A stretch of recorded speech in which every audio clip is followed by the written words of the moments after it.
के प्रति अनन्यता का भाव कब और कैसे आता है? गुरुदेव भगवान अपने गुरु और इष्ट के प्रति मन, वचन, कर्म से कैसे समर्पित हुआ जाता है? उसके लिए हमें देखो क्या करना पड़ता देखो सबसे बड़ी बात यह है कि अज्ञान के द्वारा हम इतना फंस चुके हैं। जननी जनक बंधु सुत दारा तनु धन धाम सुहृद परिवारा, इसमें इतना फंस चुके हैं कि भगवान लगते ही नहीं कि हैं। ईमानदारी से देखो, लगते ही नहीं कि हैं। न हम में है, इनमें है, चराचर जगत में ऐसा नहीं लगता है। भगवान से प्रेम करने के लिए भगवान स्वयं कह रहे हैं, जननी जनक बंधु सुत दारा तनु धन धाम सुहृद परिवारा, सबकी ममता ताग बटोरी मम पद मन ही बांध बटोरी। अगर हम अपनी माँ में भगवान को देख लें, मेरे भगवान मेरी माँ के रूप में है, मुझे और किसी भगवान की जरूरत नहीं। और अपनी माँ की सेवा करूं, उसी से भगवान से प्रेम हो जाएगा। मेरे भगवान पिता रूप में है, मेरे भगवान मेरी पत्नी रूप में आए, मेरे भगवान मेरे पति रूप में आए, मेरे भगवान मेरे पुत्र रूप में आए। हम एक पाषाण की मूर्ति में भगवान मानकर उन्हें रिझा सकते हैं, और अपने पति में भगवान मान के, अपने पुत्र में भगवान मान के, अपने माता पिता में भगवान मान के हम भगवान को नहीं रिझा सकते। है? व्यवहार कैसा होगा महाराज जी? बिल्कुल जैसे पुत्र का होता है। हम भगवान जैसा व्यवहार नहीं करेंगे, भाव रखेंगे। जैसे मानो पिता है, अपने पुत्र में भगवत भाव करता है, वो गलती करेगा तो थप्पड़ पाएगा, लेकिन भाव यही रहेगा कि भगवान है इसके अंदर।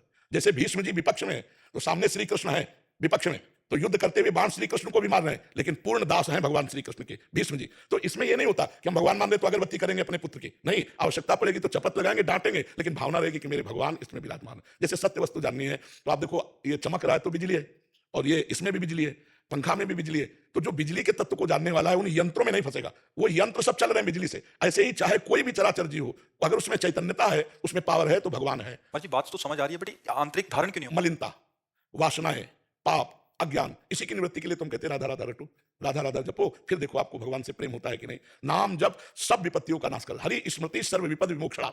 जितना नाम जप करोगे उतने संसार का राग मिटता चले। यहां प्यार कौन कर रहा है? हम कह रहे हैं प्यार करो यार, मनुष्य जीवन मिला प्यार। इतना प्यार करो पत्नी को कि तुम में भगवान की भावना आ जाए कि हम सबसे बढ़कर इससे प्यार, इतना प्यार करो पति को, कहीं और प्यार रह ही ना जाए, उसी में भगवान मिल जाएंगे। भगवान इतना ही खेल है, केवल समझना है। हम पति के शरीर को प्यार करते हैं, लेकिन अंदर बैठे हुए भगवान से कोई मतलब नहीं। और जबकि हम उसी से प्यार करते हैं, क्योंकि वो जब चला जाता है तो हम पति के शरीर को नहीं रख पाते, हम पुत्र के शरीर को नहीं रख पाते। ये अगर जागृत में ज्ञान हो जाए तो और कोई आराधना करने की जरूरत नहीं है, वो उसी आराधना से भगवान को प्राप्त। जैसे उदाहरण, महाराष्ट्र में अपने माता पिता को भगवान मान करके पुंडरीक जी सेवा कर रहे थे, वर्षों सेवा की, इतनी सेवा की कि स्वयं भगवान द्वारिकाधीश आए और कहा मेरे दर्शन कर लो। बोले कौन हो? बोले भगवान है। तो एक ईंट दे दी और कहा खड़े रहो, माता पिता की सेवा हो जाए, फिर हम आपको देखेंगे। वही आज भी खड़े हैं महाराष्ट्र में, जो विठ्ठल भगवान है ईंट पे आज भी खड़े हैं। पति को भगवान माना सत्यवान जी को, और उनकी आयु 1 वर्ष थी। देवर्षि नारद जी ने सावित्री जी से कहा गलत जगह तुमने संबंध बनाया, तुम्हारा पति सत्यवान 1 साल में मर जाएगा। तो बोले जिसे मैंने पति वरण किया 1 साल तो बहुत होता है, अगर हम 1 दिन भी उनके साथ गुजारेंगे तो मान लेंगे मेरी जिंदगी सफल हुई। वो पतिव्रता थी, अपने पति में भगवान का दर्शन करती थी। इस भावना में उनकी इतनी सामर्थ्य आ गई, रोज तारीख नोट करती थी जब से ब्याह हुआ था। और जब 1 वर्ष पूरा होने को हुआ तो पति से कहा आज तक हमने कभी कुछ मांगा नहीं, आज मांगती हूं आपसे। क्या? वो लकड़ी काट करके बेचकर अपने परिवार का पोषण। बोले आज लकड़ी लेने मैं साथ चलूंगी। सत्यवान ने कहा कोई मांग है आपकी, चलो हमारे साथ। नहीं, वो एक एक क्षण गिन रही थी। सत्यवान का सर दर्द हुआ, उनका सावित्री सर दर्द, बोले भगवान नीचे आ जाइए, अपनी गोद में लिटा लिया और सिंहनी की तरह बैठ गए कि देखते हैं कौन मेरे पति को ले जाएगा। तो देखा भैंसे पर सवार यमराज जी आए। यमराज जी ने पास के द्वारा सत्यवान के सूक्ष्म शरीर को खींचा। सावित्री जी ने कहा महाराज ये मेरे पति हैं, और स्त्री का सुहाग ये सब कुछ होता है, अगर आप इसको ले जा रहे हैं तो मेरे को भी ले चलिए। तो उनका नहीं, तुम्हारी आयु अभी पूर्ण नहीं हुई। तो उनका महाराज आपकी सामर्थ्य नहीं कि मेरे पति को ले जाए। उनका अभी बच्चे हो, तुम ऐसी बातें नहीं करते, अगर तुम हमसे बात कर पा रहे तो केवल पातिव्रत धर्म के कारण। वो लेके चल दिए तो सावित्री जी पीछे चल पड़ी। उन्होंने कहा तुम्हारे पातिव्रत धर्म से मैं बहुत प्रसन्न हूं, तुम क्या चाहती हो? तो उनका हमारे जो सास ससुर हैं वंदे हैं, उनका राज्य छिन गया है, गरीबी से गुजारा कर उनका राज्य मिल जाए, उनके नेत्र जागृत हो जाए, तथास्तु।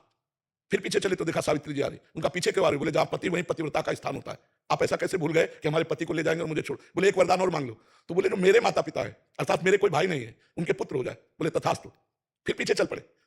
उन धर्मराज ने कहा आखिरकार आप क्या चाहती हैं? सत्यवान के सिवा और कुछ मांग लो और वापस हो जाओ, आखिरी वरदान। तो उनका भगवान मेरे एक पुत्र हो जाए। बोले तथास्तु।